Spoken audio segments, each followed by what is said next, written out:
I believe that the reason God created man was for management. Really?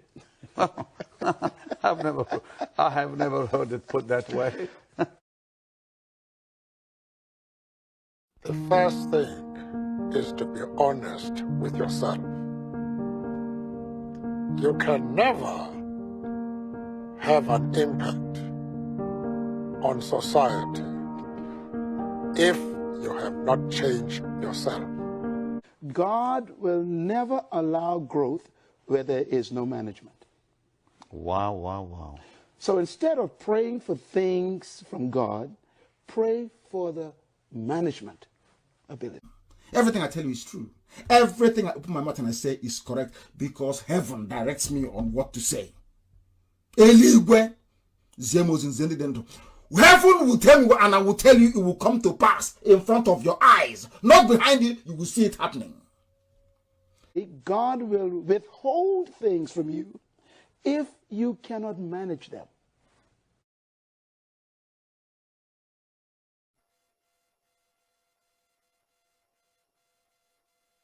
When you look at the facts that something around 1 million people perished as a result of the actions of the British and Russian and Nigerian federal governments.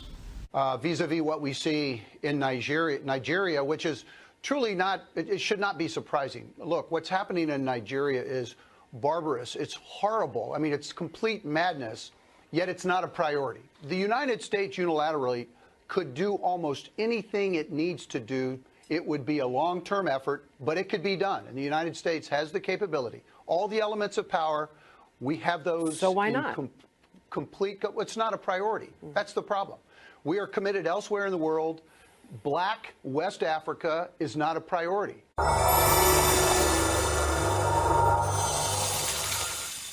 Anybody who changes his principles depending on whom he is dealing, that is not a man who can lead a nation. No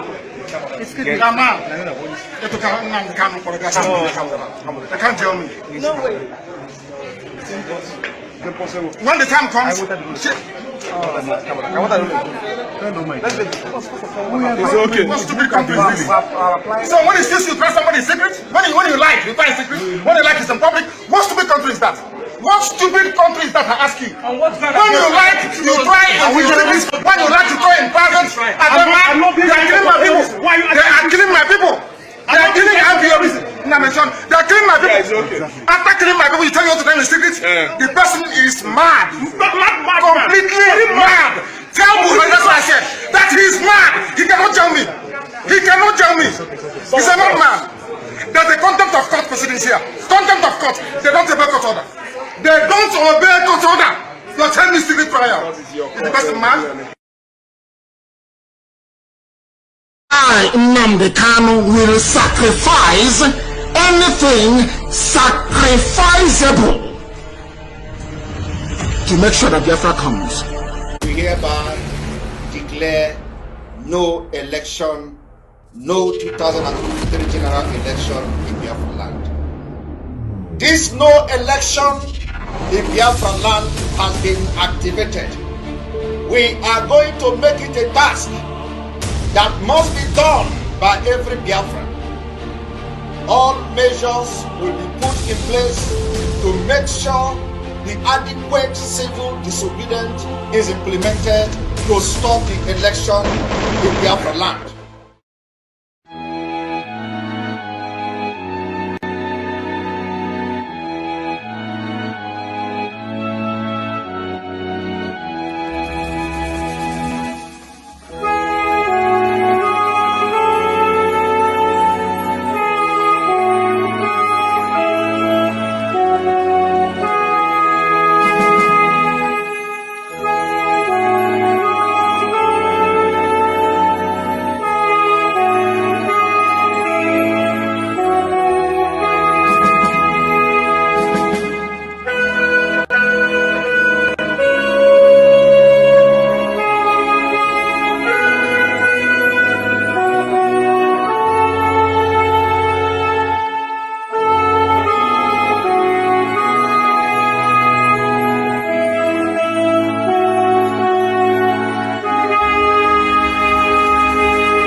know the meaning of discovery? It means to bring to light something that is buried on the ground.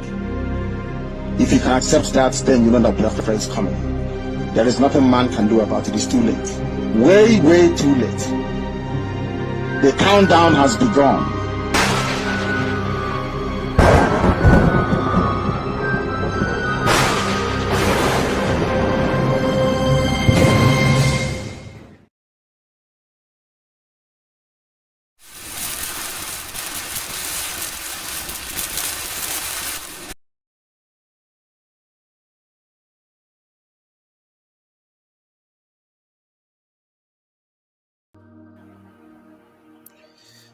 A very good day to you, wherever you are, all over the nations of the world, lovers of freedom, good people, Biafrans, Oduduwa, Hausas, and good people of the world, lovers of freedom all over the nations of the world, whether in Africa or outside Africa.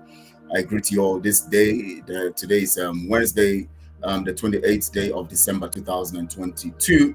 And I want to appreciate you for joining wherever you are joining from, all over the nations of the world. People who have heart for change, people who have heart for progress, people who have heart for sanity, and who have heart for dignity, and those who are intellectuals and who have refused to be Nigerians, neither to submit themselves to the sentiment of Nigeria. It's either you are a Nigerian or you are an intellectual. And that is the principle, that is the mandate, that is what we know, because we understand what Nigeria is defined as. Nigeria is the opposite of intellectualism.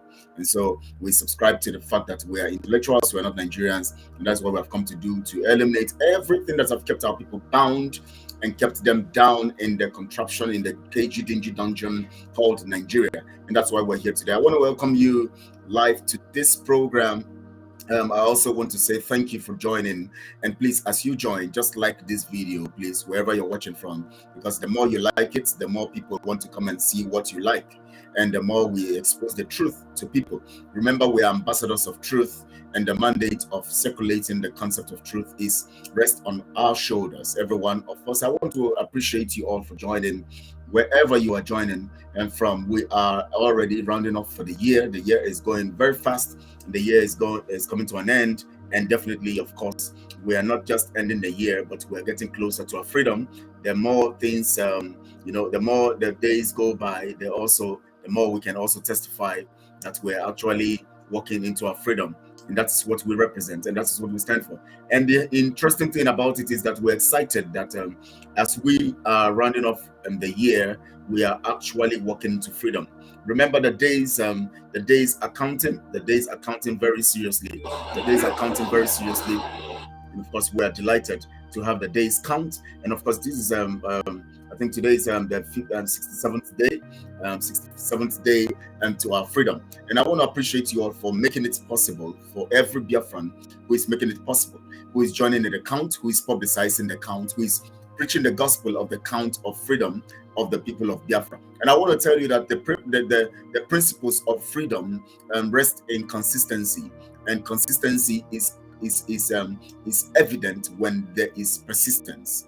And persistence knows only one ideology. It can never be worse but better. I tell you, I can assure you that persistence knows only one ideology. It can never be worse, but it gets better. So that's the ideology of persistence. It can never be worse but better. And that is why we persist on doing what we're doing, in spite of the fact that the attacks have been coming from here and there, attacks against the sit at home, attacks against everything that we are doing to make sure that we have our freedom. We are winning because we're persistent. And because we're persistent, we keep being consistent, because persistent people who persist, use the tool of consistency to actually keep themselves going and actually getting what they have to get. And that is what we are. And I appreciate you also that you are part of those who are consistent, who are persistent. We're persisting on what we want. We're persisting on the fact that the illegality called Nigeria cannot stand, and that is what we represent. Today we're going to be looking at Sheikh Gumi and the United Nations on same page on the issue of Boko Haram, and I'm going to give you evidence of that. And also we're going to also look at the testimony of our people, of someone from the Middle Belt who actually spoke about the impunity, and for you to understand that the Sheikh Gumi represents the interest of the government. Speaking, he's like the government because he represents the voice. He's like the spokesperson of the caliphate. Sheikh Gumi, and Gumi is the spokesperson of the caliphate. They don't need somebody like Lai Mohammed to come and say what he is saying, because when Lai Mohammed says it, you will be confused. You will fight it. You would take it so mad, and you will now begin to think twice about Nigeria. So for Lai Mohammed would only do the political lies that he does, and try to sit on the template of Nigeria as a political appointee to speak the lies. But Gumi will tell you the heart of what they actually represent, because the truth about it is that the Nigerian government is a product of the caliphate, and for the caliphate there is a spokesperson, and the spokesperson speaks on behalf of the jihad program, and the jihad program is the key and the concept of conquest. And the conquest tool are the people in our land, our so-called senators, our so-called politicians in Biafra land, in Oduduwa land, in all the lands that are trapped in the contraption called Nigeria. They are the ones who are the tools for this jihad. And that is why you have to understand this concept, that the fact that you are having something called government in Nigeria doesn't mean that there is a government in Nigeria. Nigeria first cannot have a government because Nigeria is not a nation. And of course, when you talk about governance in the sense of nationhood, then Nigeria does not match up to that fact. And I keep saying it always. On media, on Twitter Space, about 45 minutes ago, we actually took time to talk for 5 minutes 17 or 19 seconds. 5 hours 17 minutes. 19 minutes, 5 hours 19 minutes on Twitter Space. We were there today, and people were just airing their voice. It was powerful today, and we saw lots, few people who came up trying to defend Nigeria, especially one person who actually was defending Peter Obi and the interest of Nigeria.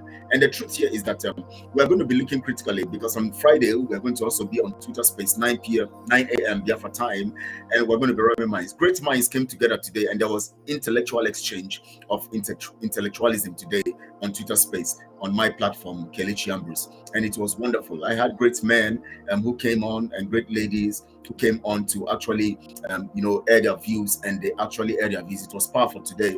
We really said some, and we were looking at basically identifying the problems that we have as Biafrans. Some people, their problem is Peter Obi. Some people their problem is poverty. Some people, their problem is how we're going to rule ourselves after we leave Nigeria. And all of these issues, we're going to be tackling all these issues again next 2 days time, penultimate day. That's 2 days time from now, and we're going to be looking at that critically. I know that some of you were there, and of course, let me go straight to the messages before we go for them and go to the preaching of today.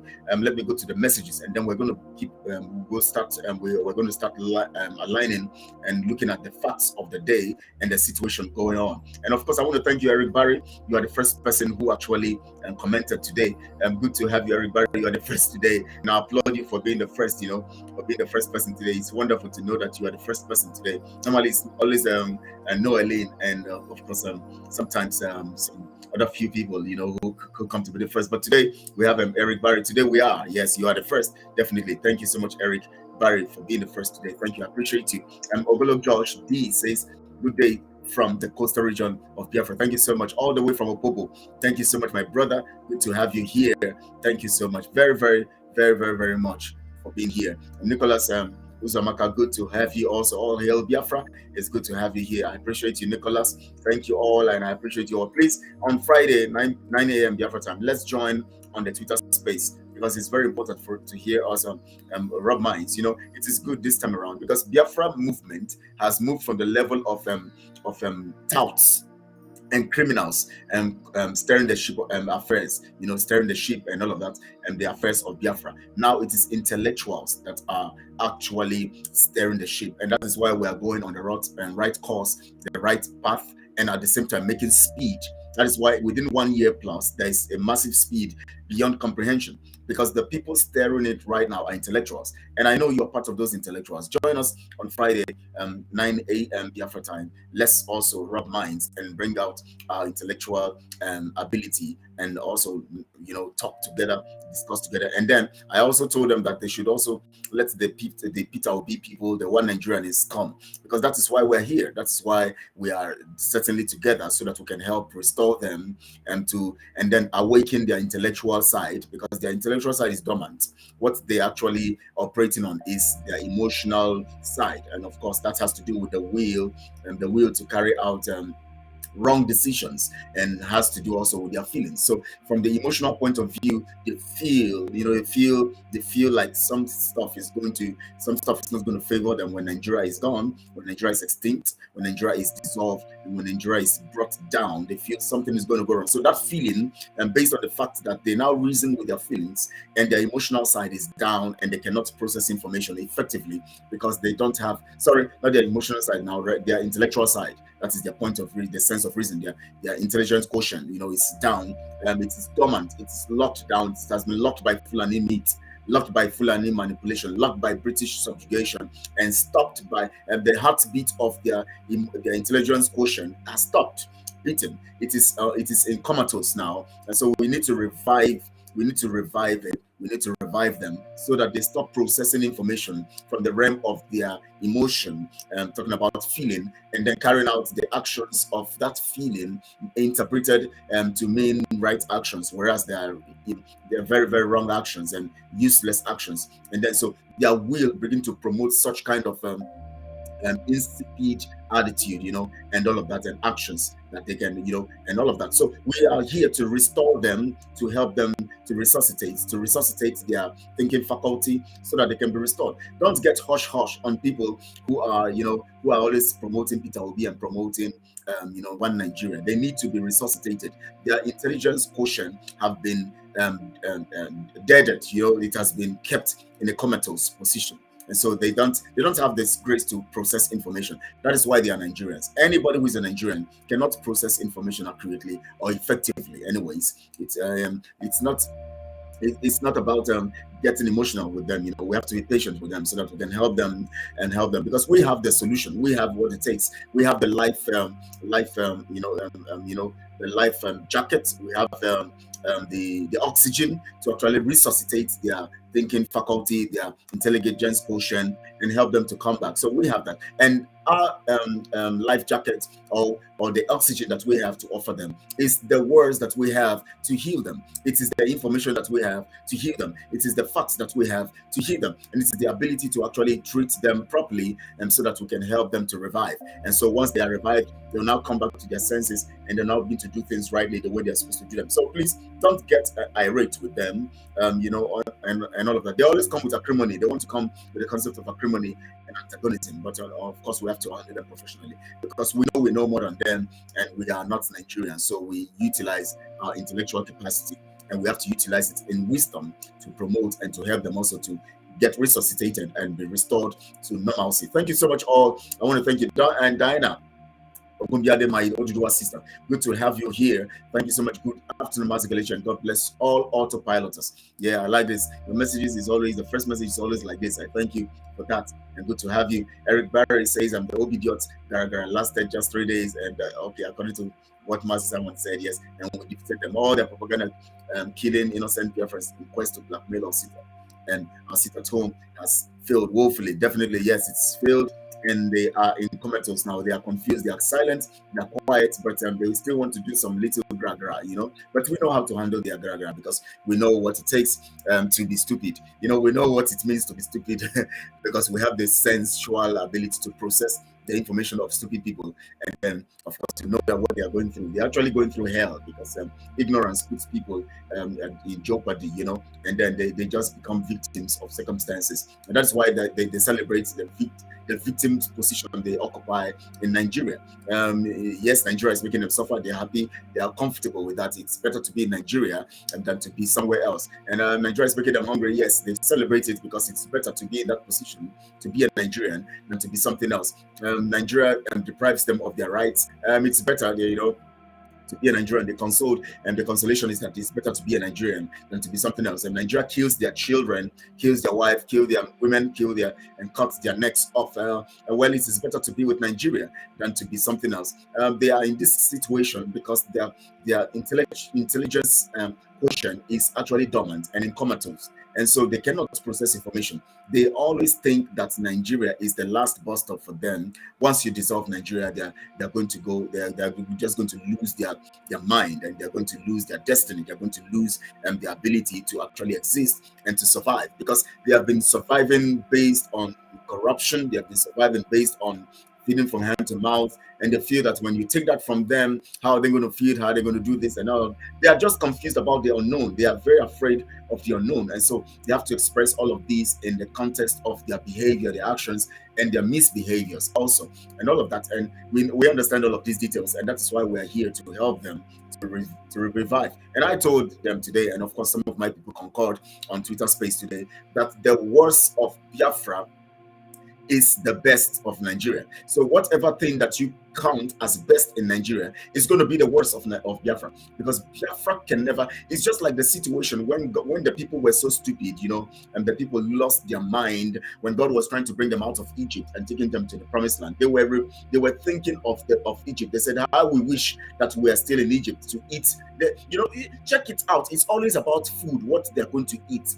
And when we were in Egypt, we were eating meat, we were eating vegetables, we were eating this and all of that. And God, now you are bringing us to the wilderness, and all you can give us is bread. We have been eating only bread and bread and bread. We have been eating only, manna, and all of that. But in Egypt, we were eating vegetables, we were eating onions, we were eating so many things. They were married, they were thinking about food, and God was angry with them. God said, you are not going to enter the promised land because your concern is about food, and for the fact that you are thinking that the slavery situation is better than the freedom expectation, and then something is wrong with you. And so you cannot enter into that freedom expectation, because I'll cut you off here and then your children will enter. And that is why I feel pity for those people who are fighting the cause of their freedom now, because definitely they will be cut off. I tell you, they'll be cut off, and then they may just not survive. They may just enter into it, but they may not survive, it's because it's going to just be, what you see, what you believe in is what you got to get, and you will get, definitely. And so the people were clamoring for Egypt's bread, for Egypt's onions, Egypt's vegetables, Egypt's meat, and they didn't mind the suffering. They felt that after all, Egypt will always give us something to eat. But in this point of chasing our freedom, we're in the wilderness now. We don't even know what to eat, and that's the most important thing to us now, is what to eat. We want to eat. Moses, why are you depriving us of eating? We prefer eating and remaining slaves and eating than to be free and hungry. We prefer to be slaves and eat than to be free and be hungry. And so you see, the children of Israel were concerned about being slaves and eating than being free and hungry, because that's hunger you go through the fight for freedom is actually going to bring you the expectation that is of milk and honey. And that was why God was angry with them, because God felt, why don't these people reason?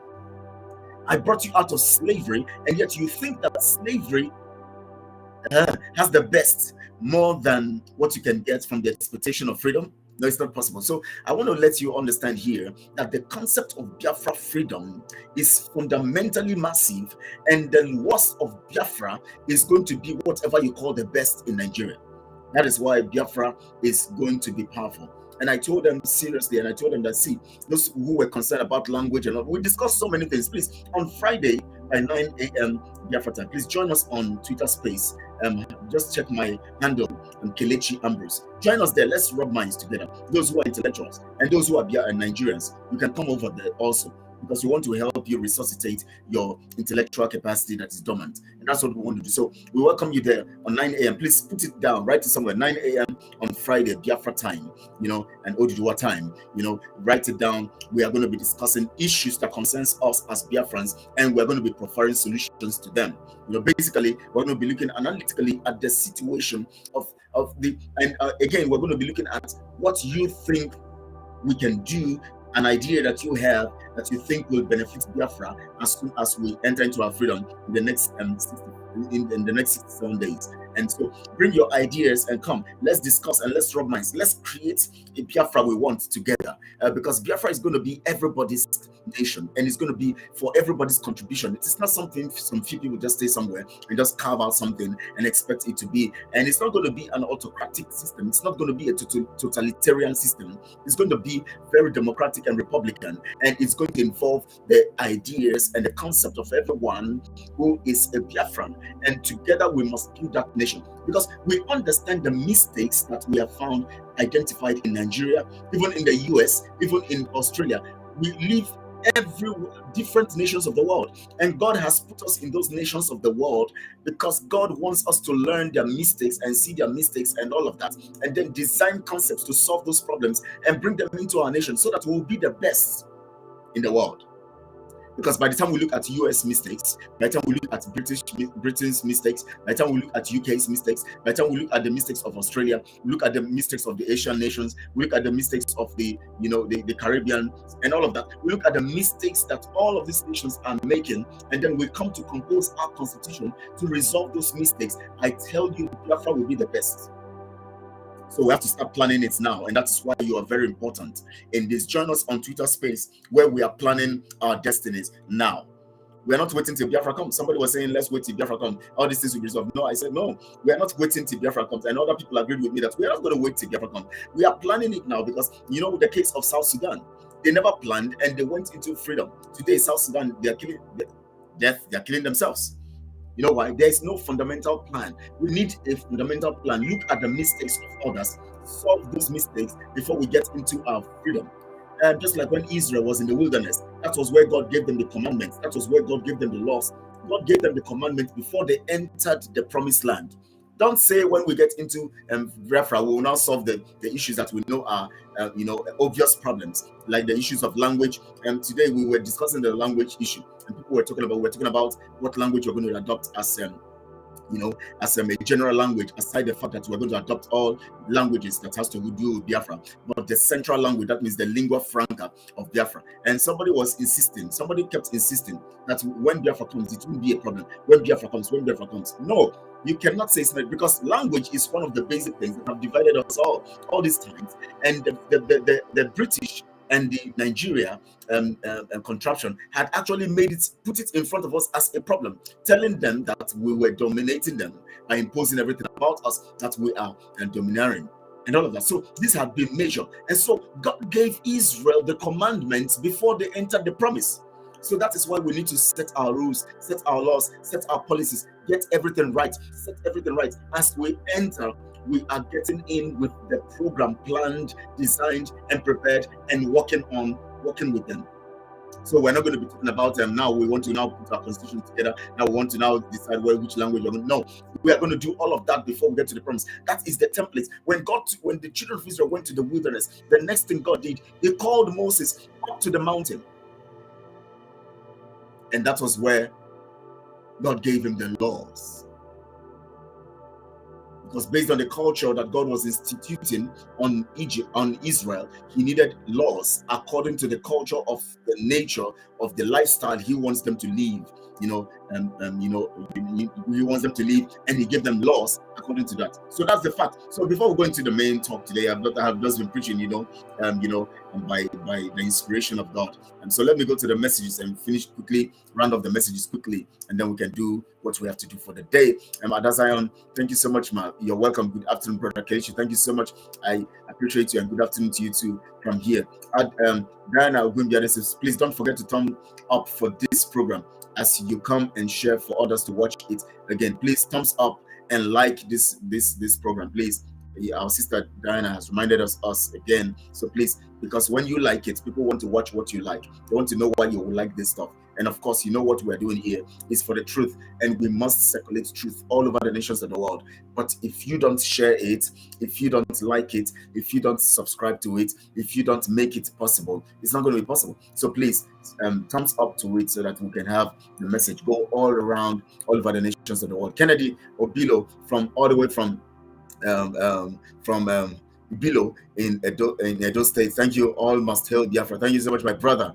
Thank you. Good to have you. But it's been a while. Kelechi, I salute you. Longest time. Remain blessed, my brother. Continue with your work Thank you so much, my brother. It's been a long time I saw you, but good to have you. Efamat says, good evening, Master Kelechi. Thank you so much, Efamat. Good to have you as always. And thank you. I appreciate you. Afre Emmanuel, good day, Mr. Kel. Thank you so much, Afre. It's been a while, but good to have you. I think you were here yesterday to us. I think so. Okay.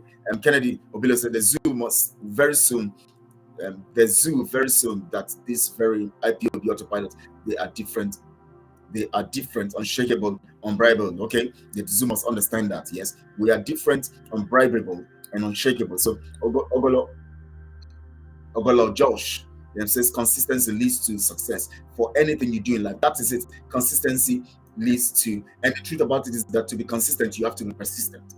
Because if you don't persist, you cannot have a template of consistency, because consistency runs on the template of persistency, and that is why you must be persistent. And that's why persistence knows knows no other ideology but that it's going to be better and not worse. And that is why it's on that premise of that knowledge that persistence has, that consistency now gets a definition. Because when you know that it can never be worse but better, then you now get on along the line to be consistent in what you're doing to make sure that you get the result. Persistence knows only one ideology. It can never be worse but better. And that's the fact. Onyebulu Ovaga. This sounds like Robo Ovaga or something. Okay. Good afternoon, my brother. Thank you so much for joining. Onyebulu, thank you so much. Good to have you here. I think it's the first time I'm seeing your message, or you have sent before. I didn't get it right, but I know you've been watching, so good to have you here. Mr. Kel, help me to read it out loud to Berekete that he can go and die. Simon has become his end. Let him, Berekete, report the burning of our houses and shots by Nigerian army and the killing at Hamufu.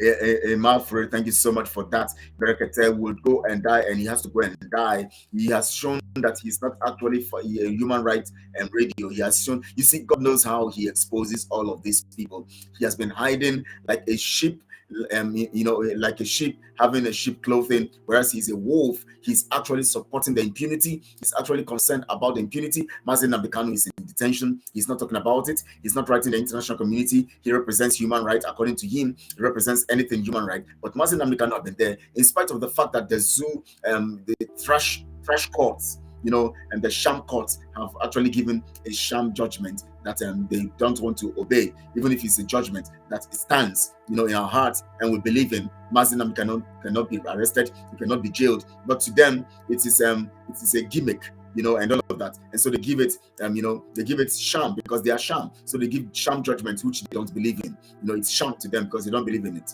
But we believe in the freedom of Mazi Nnamdi Kanu, and we stand on that judgment. We have told them to release him. The so-called Berekete, or so-called whatever he calls himself, ordinary president, has not said anything about that. He has not demanded that Mazi Nnamdi Kanu must be released, and calling nations, all over the nations of the world. He has not called Britain to say, Britain, why are you not talking about Mazi Nnamdi Kanu? He's your citizen. He's there. And he has not called them to hush them and talk to the High Commissioner, Katrina Lang, or whatever Lang, or whatever her name is. He has not called them to talk about anything, to tell them that why would you lock up someone who is fighting for freedom? You say human rights and you're fighting for freedom. And you say you are human rights in radio, and yet you're not talking for the one who is fighting for his freedom. But you are supporting, you are saying that we are defending our government. You can imagine that kind of statement from him, defending your government, the impunity, the illegal government you are defending. So you see, he's a criminal, and they are all criminals. We understand them, and we know what they are doing. Nyebulu says, I'm enjoying your program because you are making a lot of sense, my brother. Thank you so much, my brother. Thank you so much for that compliment, and also I'm happy that we're here and you're enjoying the program.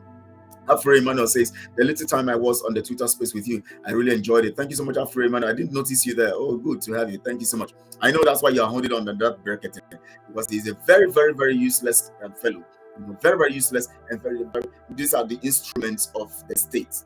It's not even a state. Nigeria is not a state anyways. These are the instruments of the contraption and the caliphate to mislead people thinking they are fighting human rights and all of that, fighting for the people. So the people will be trooping there and thinking that they are following human beings. They don't know they are following stooges and instruments of the contraption to mislead and direct them, to confuse them and to make them to keep them distracted. Because every time you see an issue, you run, oh, human rights will solve it. Human rights will solve it. They without facing the fact. So instead of people to come all out and defend themselves and to speak with their voices and to ask and demand and to protest and do what they have to do, they will now run to the human rights radio, because that is the sentiment. They put them there now to keep distracting the people to think that justice is going to come one day. And so anything that happens to them from the government, they run to the so-called human rights radio, and they go there and the man will be giving them hope, telling you, don't mind them, this government, you must do this, you must. Distraction, so that the people will not have a will on their own to say enough is enough. They will always say, oh, okay, there's a human rights radio there, so they will help me get this thing, they will help me get justice. You'll go there and kill, you see people, human beings, so-called people who think that brainless people sitting there holding their phone, whatever he tells them to do, they do. He will slap this one, he will beat this one, he will attack this one. Oh my God, slavery in slavery. Slavery in slavery. So that bracket becomes the bowl where the slavery the people are put in and covered and then put inside a box to cover it. Nigeria is the box. Then the bracket is the bowl where they put the people in. They lock them up there. So before you talk about that box, you have to talk about the bowl. And so you've been to tell Bracketer, please, I have this problem. I have this. They have done this to me. They have done that to me. Nigeria has deprived me. They have not paid me my salary. They have not paid us pension. They have not paid us this. And Bracketer will come out. You must pay them pension. We are speaking for the people. We are the voice to the voiceless. You must respond to the blah, blah nonsense. Distraction. They don't want those people who have not been paid their pension to come all out to protest. So they always rely on the fact that, oh, there's Bracketer there, he will help us speak. Not knowing that they have been. Now he has exposed himself. How can you call a Finland, High Commissioner or something, or the office of Finland, and begin to talk like an Agberu, talk like a tout? Talk, even a primary school person will, even a child will say, why is this man talking like this? Talking like a tout. He was talking like a tout. They don't know we do our things differently from Nigeria, and he's talking from the nose. Very stupid behavior. And that is what millions of people are following. I don't know when our people. That is why we say we want to free our people from that comatose that their intelligence quotient have gone into. It has gone into comatose. It is normal. It is lifeless, almost lifeless. And we want to restore that lifelessness to life. We want to give them life. We want to give them oxygen. And what we are doing here is to give you oxygen so that you can begin to breathe again in your intellectual side of reasoning, so that you can now be resuscitated, so that no more will you be using your emotion, your feeling to think and reason. And then at the point of reasoning, you now begin to carry out by your will wrong actions. Your emotion must be subject to your reasoning at the point of reasoning. So when you reason out a thing, your emotion will help you reason. Your emotion will help your reasoning faculty to analyze it very well. But whenever your emotion becomes the sole means of reasoning, then you're in trouble. Oh my God, thank you so much, Emperor Emmanuel. Thank you so much. Please join us on Friday again, and let everybody who is here. Friday, 9 a.m. Biafra time, we're going to be on Twitter and Twitter Space. Just check Kelechi Ambrose on Twitter Space, and that's me there. You see me putting on a suit or something, and all of that, and putting on a suit, and then cloth inside, and of course there must be a cloth inside. I can't remember the color of the cloth inside. I think a brownish top inside of a suit, of a blue black suit, and then that's me. In case there's any other Kelechi Ambrose there or one fake one, then just go there. You'll see us on Twitter Space on Friday, 9 a.m. Biafra time. It's going to be a lovely time. We're going to be discussing very basic facts. We are proud to you, my brother. We are proud to you, my brother. Onyebulu, and thank you so much. We're proud of you. That's what we want to say. Thank you so much. Thank you so much, my brother. I'm delighted to hear that. Thank you. Onyebulu, I'm really glad to hear from you today. Thank you so much, my brother.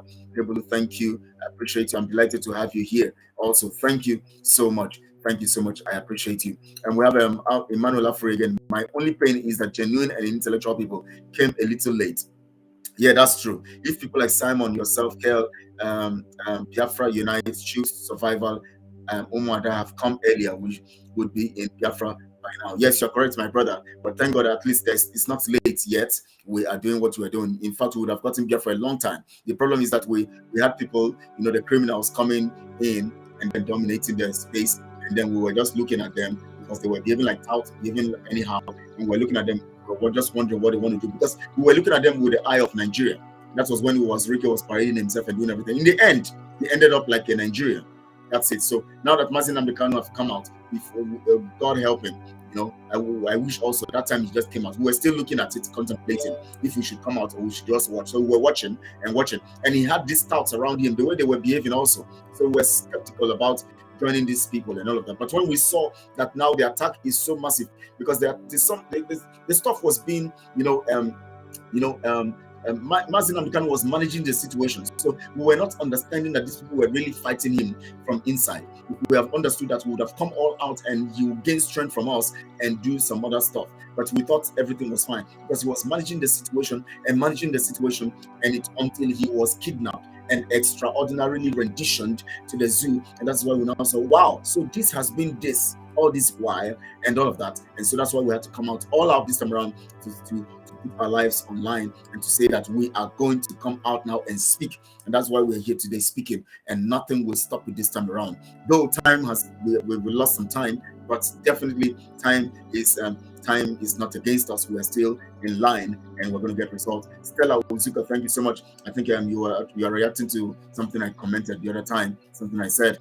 Afro Emmanuel says, just imagine Emmanuel, Imapaoles in Ghana selling phone and cases trying to get Biafra. How possible is that? Oh my God, it's so shameful. If Emmanuel Imapaoles sees 200,000, he would be traced straight. No wonder the struggle lasts this far. And that's what they were doing. They were surviving. And you know what? They don't even do anything with the money. They squander it. Once Nigeria gives them the money, once they steal from IPOB, they squander the money. That's what they do. So that is why you see them remain in that kind of kiosk, selling their stuff. That's why you see people like that one in Switzerland and Mohammed Abbas, all of them. They're just there. They're just there. They are only thinking of criminality. That's what they think of. So that's the fact. And you are very correct. Just there selling, and anything you take. They are criminals and criminally minded. Thank you so much. Cucumber, yes, the Israelis were talking about onions, cucumber, and all of these details, because they actually were concerned about what they eat. Please, Biafrans, like Afro Emmanuel, thank you so much. Please, Biafrans, like this video as you're watching, like it, and also subscribe to the channel, and also forward it on all your platforms, whether Twitter, whether YouTube, whether Facebook, and whether Instagram or whatever. Just post it there and let the people also begin to watch from there. Flame of the Forest, Kelechi, you are spot on. How can people expect freedom fighting to provide them with food? I don't understand. That's HO and all those people who are talking about food. I don't understand. They're angry because Mazi Nnamdi is in Finland. But what about Mazi Nnamdi Kanu in DSS dungeon? They're not talking about that. Why are they not now saying that they should let Mazi Nnamdi Kanu come out? Now he is in the zoo. So bring him out. Give him justice. They're not saying that because their intention is to quell the movement, is to destroy the whole work. Their intention is not for anything positive. It's not because they are concerned about the people. It's not because they are interested in the people. It's not because they are concerned about the plight of the people. They are only interested about destroying this whole thing and let Nigeria continue. Their hatred, their jealousy, and everything, eating them up. Thank you so much, Afro Emmanuel, Flame of the First. Thank you for that comment. Emmanuel says, please, Mr. Kale, always upload a Twitter discussion on your YouTube. Okay, I'll do that. I think I'll do that. That's what I'll do. After now, I'm going to go there and upload it right now, and all of that. I'm going to do that. I think it was even Emmanuel that even gave the idea of the Twitter stuff yesterday, and for me to come on space. And today, being the first one I hosted, it's very, very successful. We had a good turnout, and hopefully, by God's grace, we're going to have more, doubling and tripling the turnout of today. So, thank you so much, Emmanuel Afri, for that and for that idea and for helping us to do this today. And of course, today again, you told us to upload it on Twitter. So. On YouTube, so I'm going to do that, and on Facebook too, I'm going to do that, and of course on groups and WhatsApp groups and all of that. So I'm going to do that. I've already sent to some WhatsApp groups, and I'm going to send on Facebook and on YouTube also. How far, Mazi Kelechi? Thank you so much, Ajibo Sunday. I know it's not Ajibola, so it's not, and you're not Yoruba, so it should be Ajibo Sunday, right? Correct.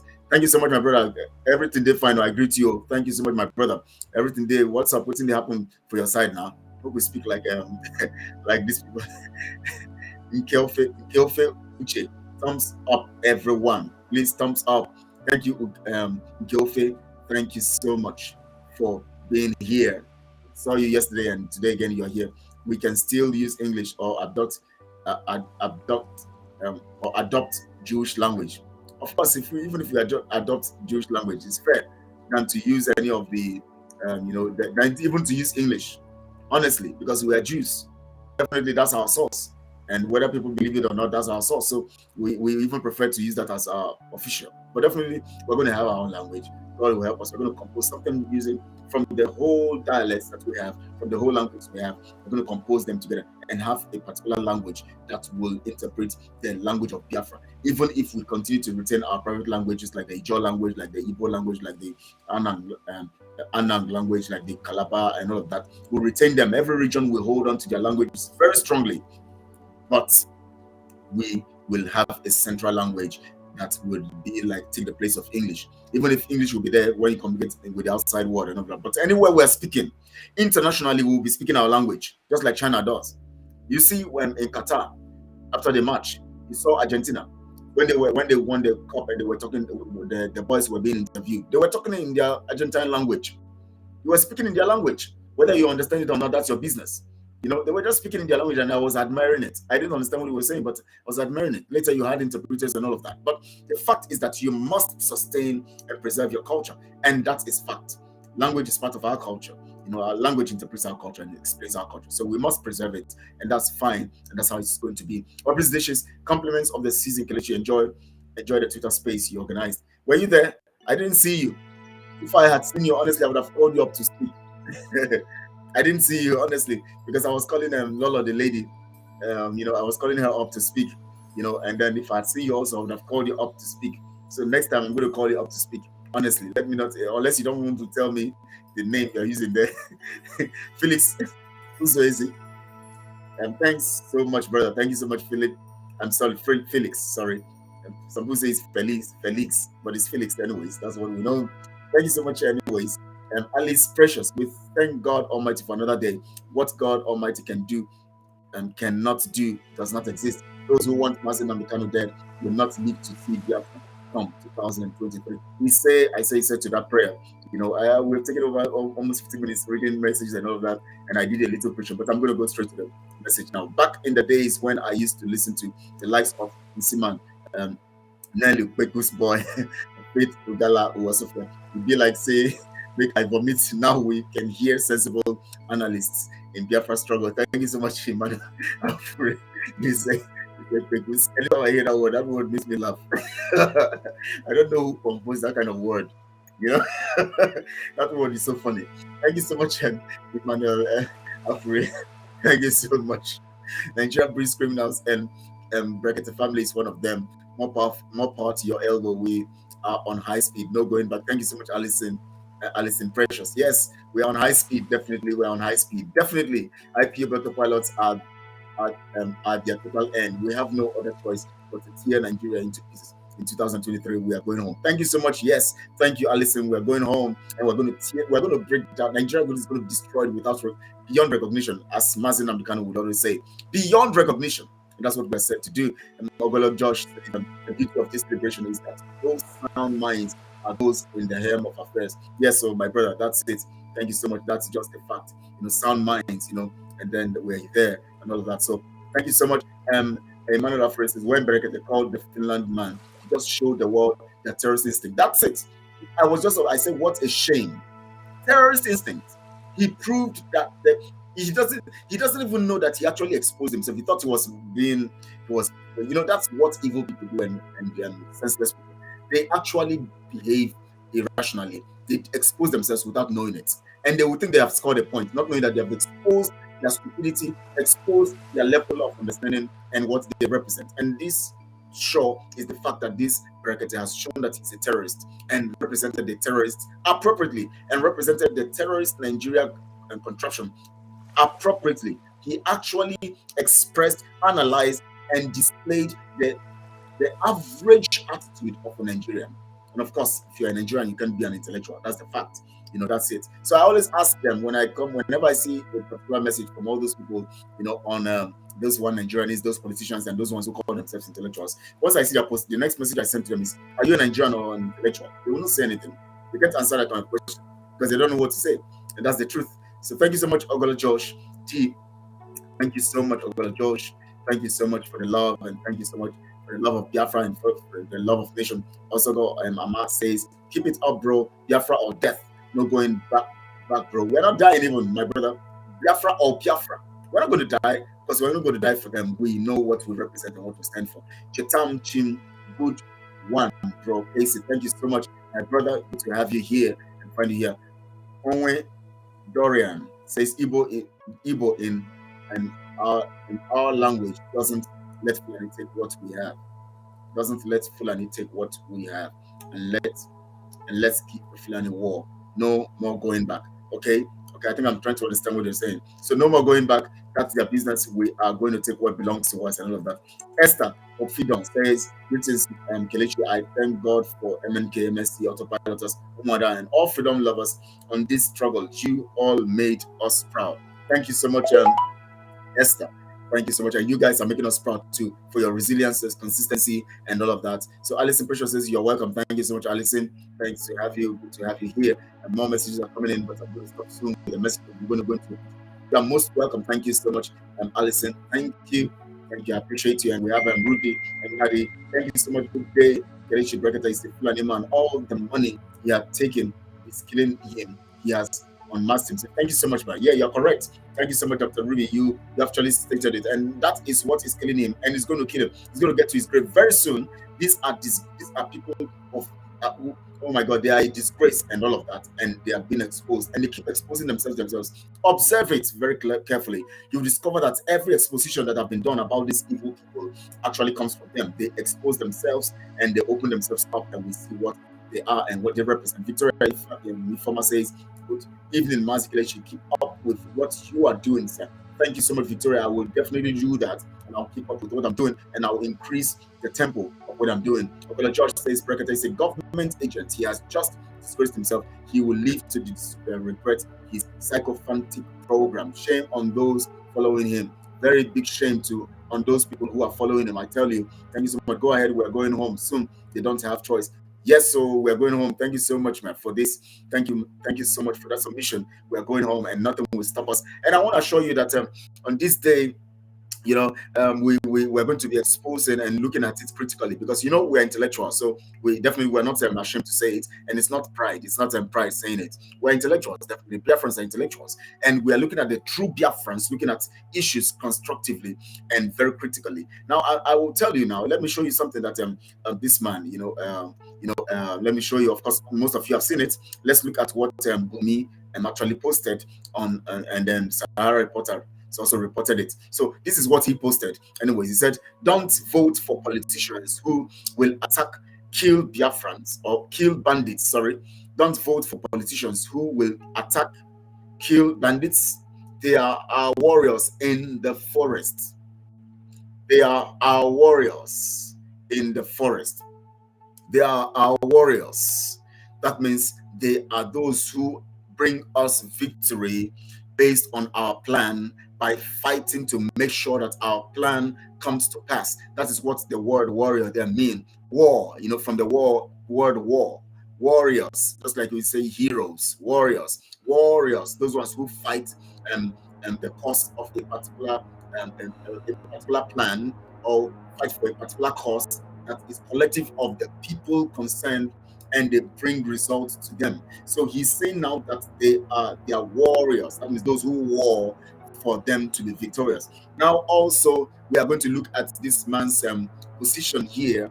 When we say these things, we have to actually look at them critically, so that we can analyze these things very well. And I'm going to relate it to what the United Nations, Antonio Guterres, said about their own people. Now, it is very important that we have to relate these things, so that you will understand the language and understand how they are on the same page. Guterres now says, look at what Guterres says. The United Nations Secretary General Antonio Guterres has promised to, I hope you are seeing it, I believe you are seeing it there wherever you are, and you can see that, Okay, you're not seeing it. Okay, let me bring it up to the screen. Let me take this one off so that you can see it well. I don't know if it's possible for me to move this one, something like that. So let's see, it can move. So I have to remove it first, and then we can now look at it. We have seen that one. So let's look at what Guterres is saying, and let me make it full screen. So I remove myself from the screen so you can see it.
is working for them very well. That is what they want.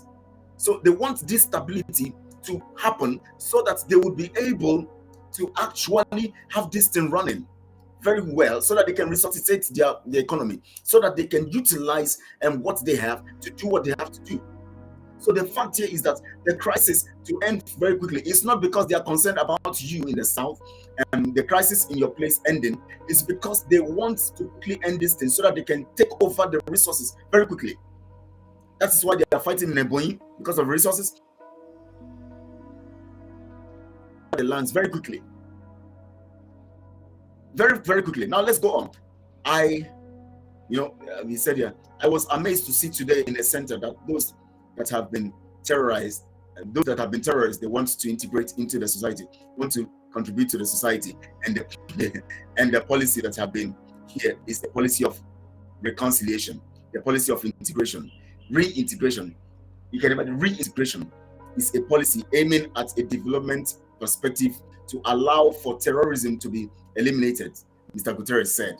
You can imagine Guterres saying this kind of thing, reintegration policy and all of that, reconciliation policy, reintegration policy, and all of that, aiming at development. Okay, that's what they call development. The United Nations Secretary General called on the international community to support Burundi in addressing the humanitarian needs of internally displaced persons and returnees. Now, to address the humanitarian needs, of the internally displaced persons and returnees, So now that he didn't talk about the communities now being given back to them. He said, noted that the humanitarian aid is not the major concern of IDPs in Burundi, rather providing favorable conditions to enable them return back to their ancestral homes in safety and dignity. Now, how are you going to get them to return when you are integrating terrorists into the stuff? And the truth about it is that the concept here is that it is actually these terrorists that have been given this stuff of reintegration that would even take over those communities. They will now be living in these communities with these same indigenous people, but they will live there as their head and as their leaders. So the concept here is now that you are going to move them in the concept of reintegration. You now move everybody, both the terrorists and everybody. Now they say the land belongs to every one of them. So now they move just like in Hausa Kingdom. They now enter into the land with you and they begin to live with you. Now you are their subjects because they are the ones in control, because they actually killed you and subdued you. Let's go forward. Let me finish this right up so that I can go straight and more into it. Borno State Governor, blah blah blah, whatever his name is, appreciated the United Nations system for rendering life-saving humanitarian. United Nations system. That means it is the idea of the United Nations, rendering life-saving humanitarian and development assistance during the 12 years of insurgency. That means it's actually their strategy. He appealed the United Nations to assist in resuscitation of the Lechard and strategic humanitarian support of IDPs outside Maiduguri. You see, okay, let's go on. Yeah, Governor Zolom assured that his administration would continue to partner with the United Nations to ensure victims of insurgency live in dignity and be productive members of the society. Victims becomes productive members of the society. That means, since they are now allowed them to live together and they have reintegrated them, they can now live together and then they now become productive in their level of subjugation. The United Nations chief and members of his delegation, had earlier visited Gubio Road IDP camp and one of the facilities for the repentant insurgents. So it is two sides now. These ones have their camp, the other ones have their camp. And so what we're trying to do is to see that the two will live together and the two will continue to operate together in one spirit. That is the plan and that is the program and that is the intention. So you can imagine all of these. And of course, let's link it to what Gumi said. Gumi said that these guys don't vote for politicians who will kill bandits. You must reintegrate them. You must not kill them. They are warriors in the forest. So you must bring them into the society and they must belong to the society. That's what he's saying. So there's no way you can kill them. you have to bring them into the society, and they must be part of society. I'm going to play a particular video that gives you a vivid understanding to understand that this is all a game plan. That is why when they talk about the terrorist killing and they talk about the activities of these people, Boko Haram and all of that, nobody talks about it. Nobody wants to take it seriously. Everybody pretends as if nothing is happening. But whenever they take over a community and displace the people, they will now talk about reintegration and, of course, taking care of the IDPs and all of that. They will allow that situation to happen, and then so that when they come, they will now say the way to settle it now is to reintegrate and bring everybody together and let everybody stay together peacefully. So they first make the people kill the people they are going to kill, kill those they are going to terrorize and kill, and then others will run away into IDPs. And then in the IDP camp, you will have no choice than to accept to live with the terrorists, because in IDP camp, you believe now that you are conquered. So they give you the impression that these ones have repented. So now that they have repented, you are going to move them into your community. So you are going to go to live together, you know, and all of that. And of course, with that mindset of conquest, you have been conquered, you will now have far to actually live with them, and you will live with them in fear, because, you know, when you mess up again, they kill you. Nobody addresses that, but they address the issue of you living together. I'm going to play this particular video. It's I'm not going to stop it. I'm going to allow it to roll so that you can listen to what this man said. Next time again, I'll play the part 2, part 3. It's a long video, so I just splitted it so that we can have it short and short and short, and have the information, you know, so that we can have it, I think, about 3 minutes, so you can listen to it. Now listen to what he said, so that you will understand how they are displacing these people in their communities, and then making them live in that fear. And those who want to fight for the people are not given assistance. They are ignored. They are, they are cut off. They are made not to. They are not given the support and all of that. That is part of the conquest program. But when it comes to the time and when they want to talk about reintegration, United Nations Secretary General will come in by himself with his delegation to come and talk about it. So listen to it. Fact, my brother, you will pity for them. In every attack, I get information 2-3 weeks before it happens. And immediately I get that, I try to alert the security personnel. To a point in time, I was blamed that I'm the one fueling the crisis or the attack. How do I know it?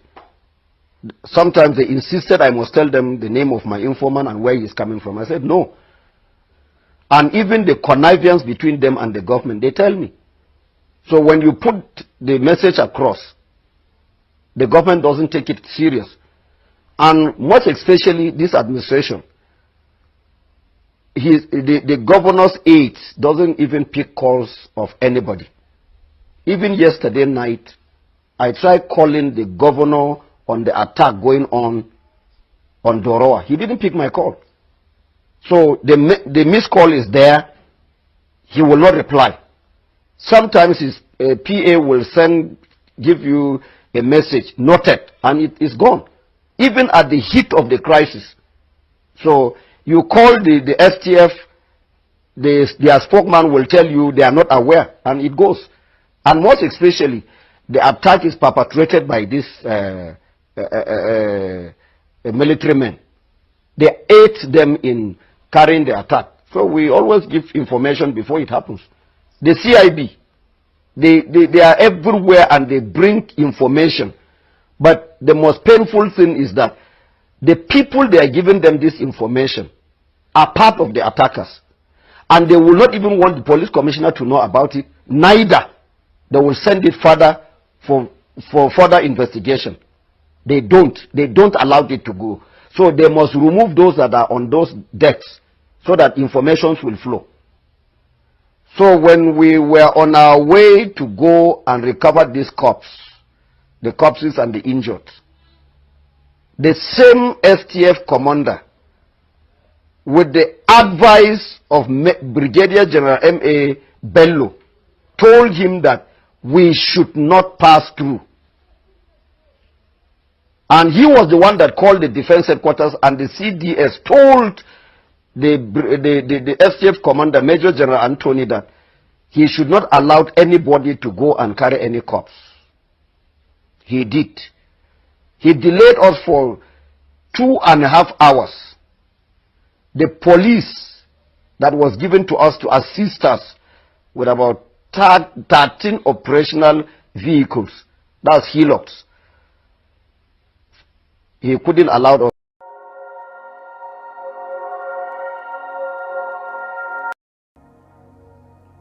Please, I'm just seeing the message now. Emmanuel Afure and Chinemeriam Samson, you were saying that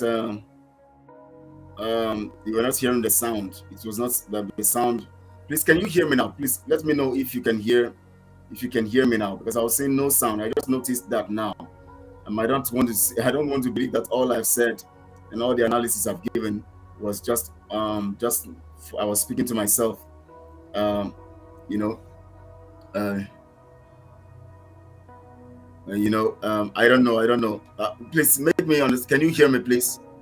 Can you hear me? Because I've made some vital points in the analysis I was making, especially narrating the issue of Sheikh Gumi and the United Nations comments as being one, and revealing to us that we are actually on the same page. So please, I don't know whether I'm coming out, whether you can hear me. So please, let someone let me know if you're hearing me, if you can hear me. If the sound is coming out. I don't know why the sound will go off anytime we're making serious analysis and all of that. So please make me understand, please. I want to know if actually you are hearing me, and at the same time, if every analysis I gave you actually understood it, so that if there was a point I got cut I got cut off from you, and then it's now made the message not really complete. So please make me understand. Please, I need a message from you to make me know if you actually are hearing me. Okay. All right. Thank you, Emmanuel. So you can hear me. For how long did I go off? Was it up to 1 minute or 2 minutes? Because I was actually reading the messages. I mean, sorry, the publication there, and I wasn't looking at the message column. I was reading the publication. But I believe that we have come to understand what I said, the facts here. That when you talk about fighters and you talk about the warriors, they're on the same page, and it's actually the United Nations, most of the nations, the strong nations in the United Nations, that are actually promoting this concept of conquest, because it is cheaper for them, for these stooges to actually be in charge. It is cheaper for them to be in charge than for, from where you were showing those publication. Okay. But I hope it was not from the beginning of showing the publication. I hope it was not the whole time I showed the publication that the sound was off, because I believe that if that is the case. Okay, Friday say it was a little bit long on the analysis of the UN boss. Okay, now what I was trying to point out at that time was this. If you look at the message of the United Nations boss, you discover that it actually goes in tandem. I wish, oh my God. Now, if you look at that message, let me bring it up again and see if I can actually say something on it. I thought it was actually on. I thought I actually was. Let me see if I can try again to see if I can get it on here, and then so that you can see it clearer and see how the view is clearer here. And I was reading from the point from the beginning. I said here that when they talk about like from here, when they said the Secretary General was made a promise when he paid a courtesy visit to the governor, and then they said the war insurgency has in the last 1 year assumed a different dimension with the mass surrendering of fighters and members of their family. Fighters, not terrorists. So they are giving you the same impression that Guterres has and that Gumi also has. They are warriors, they are fighters. They are warriors, they have the mandate they are fighting for. And the United Nations know the mandate, and they approve of the mandate, they approve of the fact that you should reintegrate them so that they can execute and get results of their mandate. And of course, over 50,000, more than 50,000 of them. And I told you that the link here is that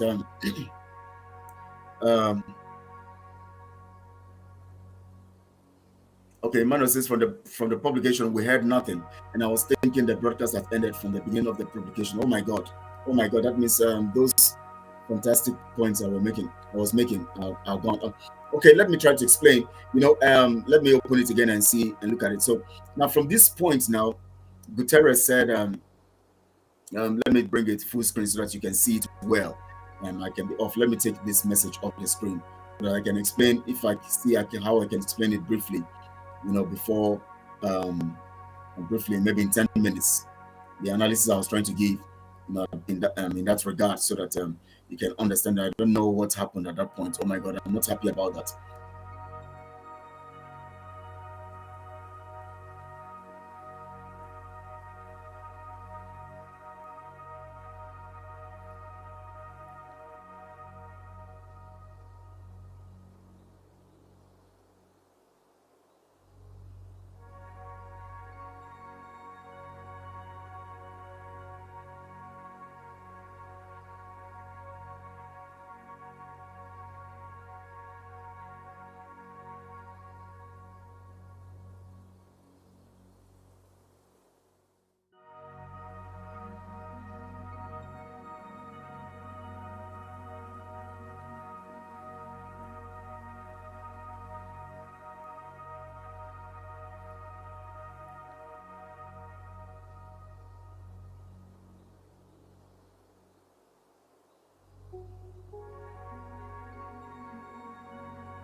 the program they are facilitating, and that is what they are doing. So that becomes the concept. So it is a system of taking over the people and tactically controlling the people from the point of tactical brainwashing.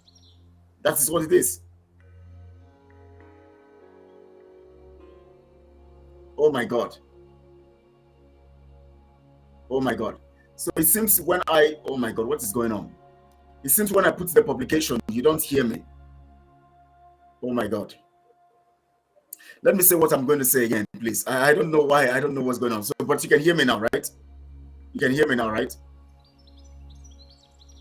Please let me know if you can hear me.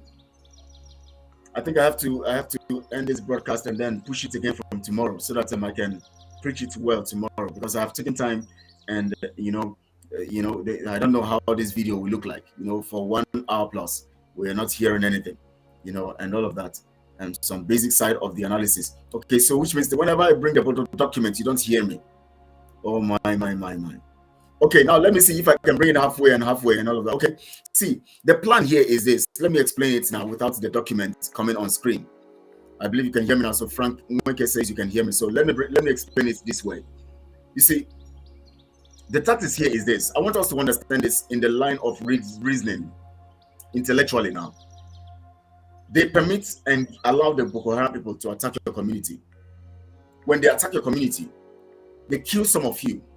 By killing some of you, or killing some of us, let me not say you, because so that everybody will believe that we also know that we are feeling the pain of all these communities. We are part of it because we're indigenous people. Now, when the people are killed, others will run away from the community, right?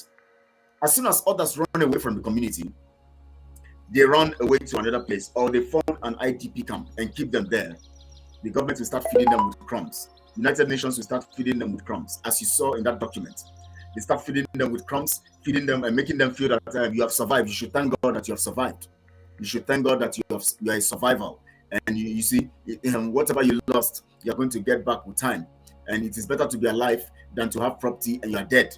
They give you that impression. Then they now tell you they now open another camp. Remember, the IDP camp is for those who have been displaced from their communities.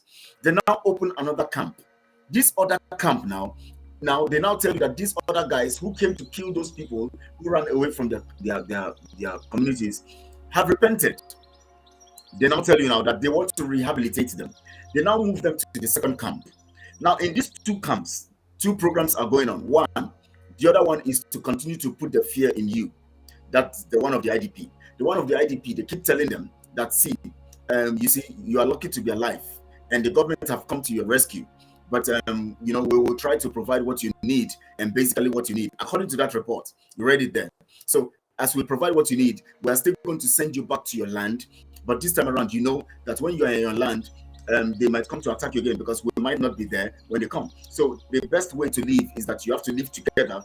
You have to reintegrate these people. So as you are going back to your land, when you're going back to your land, we are training them there. They have repented. They have dropped their guns. They have dropped their weapons. So we are training them now to actually live along with you and live like brothers and sisters. So when you are going back to your land, they are going to go back with you, so that they don't come to attack you. So they need a place to stay. So allow them stay with you. And of course, these people are killers. So you must do them well. You must give them lands. You must give them properties. You must allow them install their emir. You must allow them be part of your politics. You must allow them become part of the community. And of course, allow them to do what they want to do, so that when you go, they don't kill you. Because when you allow them to leave and get what they want, they will not kill you. So as you're going back now, you guys in IDP camps, try as much as possible and make sure that you don't fight these people. Because if you fight them or if you oppose them, they will going to kill you. Then in the other camp where they are training those rehabilitated so-called people they are rehabilitating and all of that, those people, they say they are so-called repentant. They tell them here now that, you see, your program is that, you see, your mandate here is that we are coming to take over. Remember, these lands belong to us. But people are living in it. So, but as you're going there now, these people are going to be your slaves. So when you go there now, what you do is this: we must tactically eliminate them.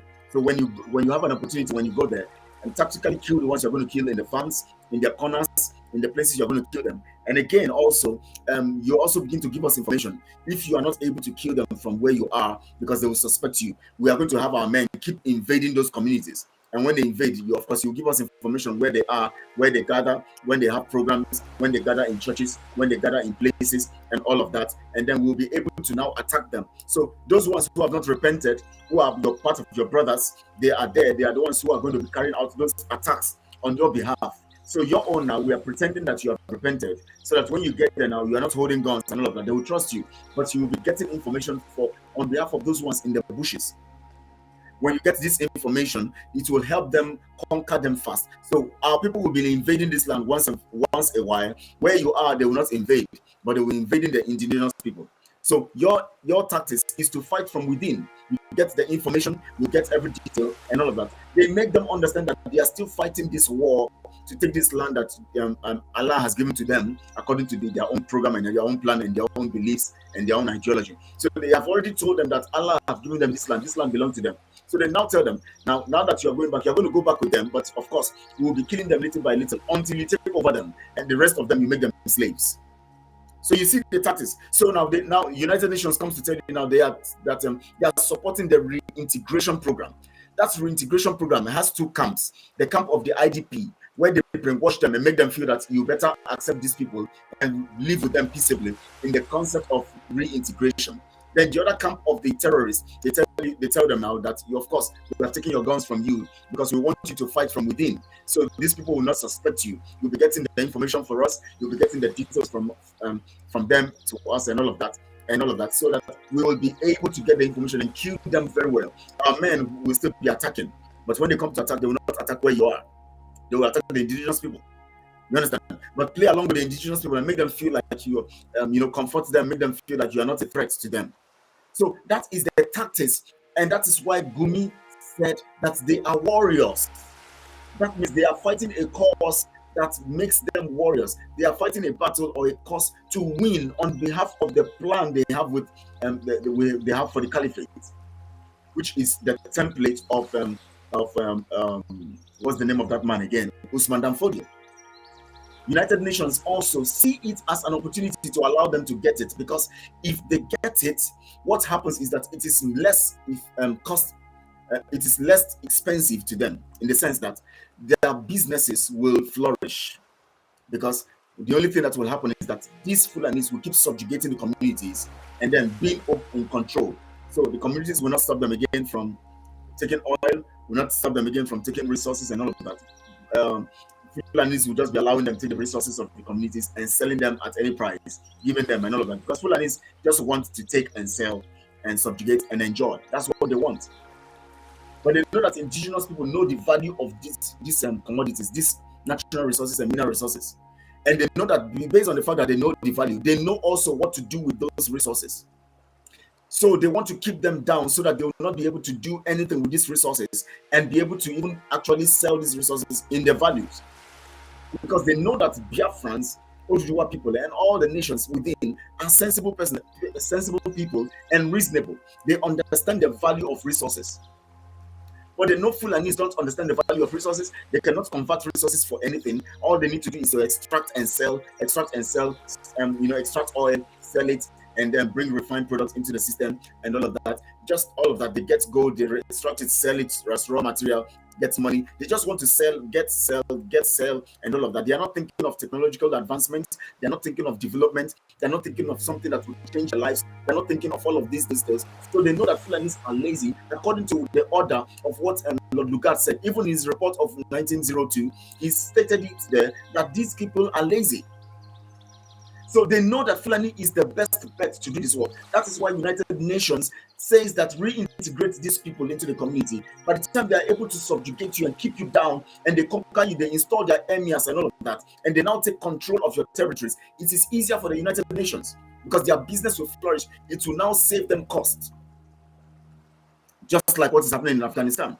It is saving the United States cost. It's saving the United Nations cost, because now the Taliban are doing the business. They're making their money and all of that. They're doing their business. So the Americans are no more spending money to secure the people. They see it as expensive for them. You know, remember, they were saying they are going to withdraw their men because it's expensive. They're spending so much money.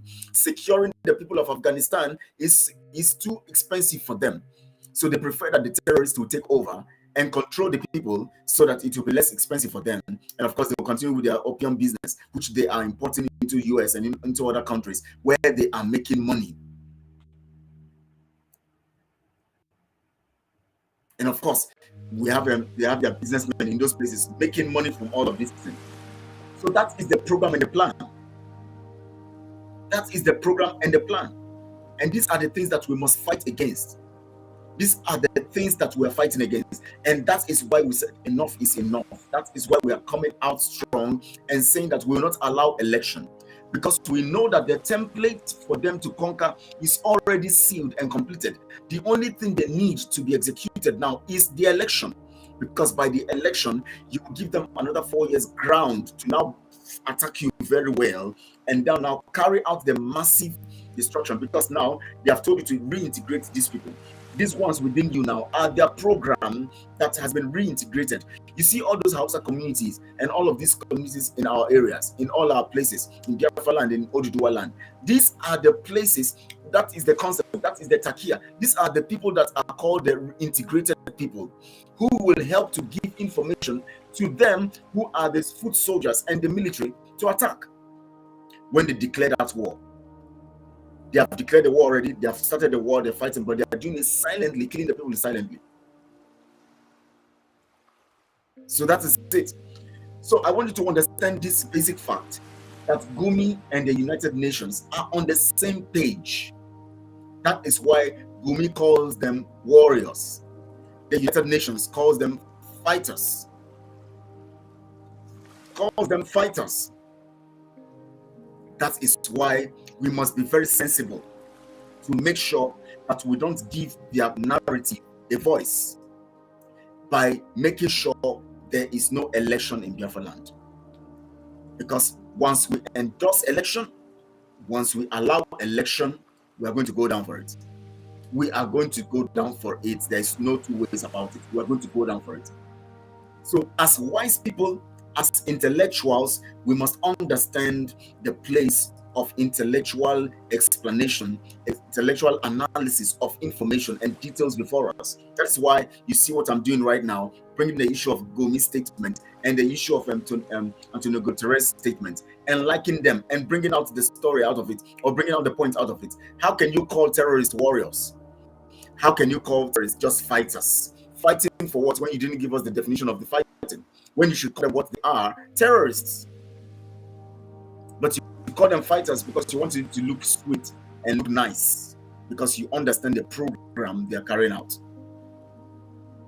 And that is the essence of what we are doing right now. And I want you to understand this. Now on Friday, 9 a.m. Biafra time, we're going to be on Twitter space, Kelechi Ambrose. You know, we're going to be on that space, and we're going to discuss further on these factors. And we're going to look critically into these things. Now, let me go to the messages because of time and all of that. And I don't know that the volume season and all of that has really caused some delays, but it's okay. It's fine. We're going to move on from there, and we're going to get things done. We always know that we always have things done, so we're not perturbed by that, the sound and all of that. And so let me go to the messages. And the last message was from okay, I've seen the last message, so let's go to Esther. Esther says we're counting down, and whether they like it or not, our train is on the move. Thank you so much, Esther. Yes, our train is on the move. You can't stop the moving train, so definitely they can't stop that train. It's already on the move. You know, operators, I can't talk to Simon directly, but please tell him for me that when our leader MNK was kidnapped, many of us died. Yes, that's the truth. Many died. That's the truth. Many died. I was sick until Simon restored and hope and life. He must protect himself for our sake. Yes, definitely, he must protect himself for our sake. And I want to play what Mazin Namdekan said directly and said, and just like what my sister too said, that Biafra or nothing, and that Biafra is our focus. Let me play this. Watch this. instead of Biafra not to come, every living organism in Nigeria will die, I swear to God Almighty in heaven, because we are not going back. It is a good thing today that some notable Nigerians are. All right, I don't know why this video, anytime I play it, it cracks here. I don't know why it is like that. But anyways, the message has been passed. Instead of Biafra not to come, every living thing will go down. And you know what that means. You know what that means. That means he's not saying that you're going to kill innocent people. No, but we are bringing down the zoo. That's what he's talking about. And thank you so much, John Almeida. Good to have you. Good evening, Brother Kelechi, and to all our viewers. Thank you so much. We have fewer viewers today, but of course we are making progress anyways. Chinemarian Samson says, am I the only one who is not hearing? Okay, when the sound went off, and all of that.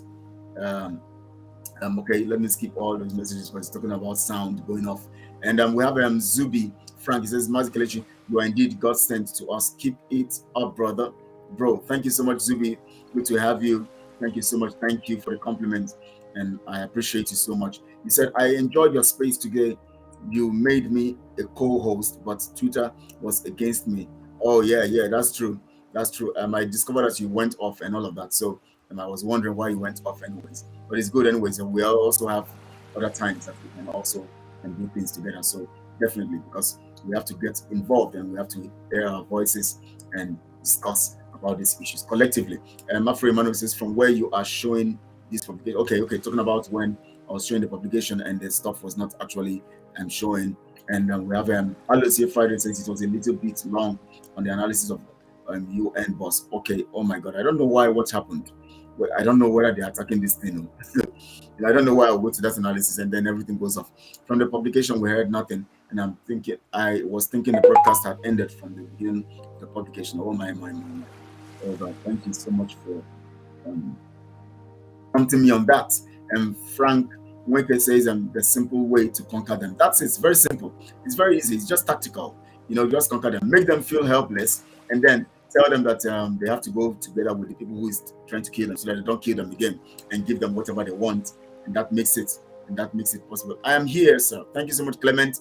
Good to have you. I'm appreciative of you always, being here at all times. Thank you so much. Thank you so much, Clement. Thank you. And then, of course, Frank was okay, truth. And that's the fact. They want to actually make you think that you are helpless, and they have given you opportunity to leave. So live with these ones who are killing you. And if you don't live with them, they're going to come kill you more. So give them what they want, make them feel good so they can live together as brothers and sisters. And that's it. That's the end. So when you go back to your homeland, thinking that you are now secure because of the conquest and the people who are killing you have come to live with you peaceably, and then that's when they now start taking the thing gradually. Before you know it, they install an emir. Before you know it, they install. They tell you they want to contest for governorship in your land. Before you know it, they take over. That is the context. That is the system, and that's the style. So that is it. So I appreciate you all for being part of this broadcast today. I know that we've been able to look at this critically and understand on the templates in which Gumi and the United Nations, the templates they're playing, the program they're playing, and I know that you actually got the whole message and everything well. And I'm delighted to have you and hosting you today on Friday 9 a.m. Biafra time. Join me on Twitter Space on Kelechi Ambrose. And the handle Kelechi Ambrose, and let's rub minds together. Let's rub minds as intellectuals. Let's talk. And if you are in Nigeria, also we welcome you there, so that we can also rub minds, and then we know who is saying the truth and who is more intellectual, and who is in Nigeria. On that basis. So please like this video and share it on all your social media platforms. Let the people join and hear this message with you and get the facts that they need to get and understand what is going on. And I appreciate you all for your love and everything. Please subscribe to this channel if you have not subscribed. And I love you all, and I pray that Chukwokike will continue to strengthen you guys and keep you guys safe and secure. This is Biafra Global Network, and today is Tide of Affairs program, and we have looked at details of the affairs of the things that are trending today, which is talking about Gumi, and his acts and his what he represents and what the United Nations also represent, knowing that they call terrorists now warriors and fighters, and we now know that they are working together to actually defeat the indigenous people. But we know Chukwokike is with us, and we know that we are actually winning, and nothing can stop us, nobody can stop us, and we are getting to our freedom, and nothing can stop us, nothing created can stop us. as much as Chukwokike has given us that mandate to freedom. Thank you so much all. I love you all, and I pray that Chukwokike will protect you all and keep you safe and secure. And as you celebrate the end of the year, remember Mazen Nambikano is in the KG Dingy dungeon of the enemies. Keep praying for him. He requires heart surgery, and of course we pray that Chukwokike will heal him supernaturally, keep him strong and safe. And we also say that every Biafran should pray for Mazen Nambikano, and also pray for Mazi Simoneba, so that God will strengthen him and protect him on all sides. And as Emmanuel Afre says, that he needs to be secure and all of that. Definitely, he's going to hear that, and of course, he's secure and protected. Thank you so much. And join me tomorrow 9 a.m. on Twitter Space, and also, of course, tomorrow evening by 4 p.m. Biafra time. We're going to be here again to discuss more critical points and all of that. Friday, we're going to have the Oduduwa World, the Oduduwa Alliance program, Alliance in Focus, and we're going to discuss with our Oduduwa brothers and sisters, and then we're going to also discuss with Biafrans, and we're going to have 4 guests on that program, and together we shall all talk about our concerns, our collective concerns as nations, that are friends and partners and in alliance for the cause of freedom. Thanks for the awesome time, senior man. Thank you so much, Emmanuel Afri. Thank you so much for being here and being part of this. I love you all. I appreciate you all. And Chukwokike bless you all. Very good. Enjoy the rest of the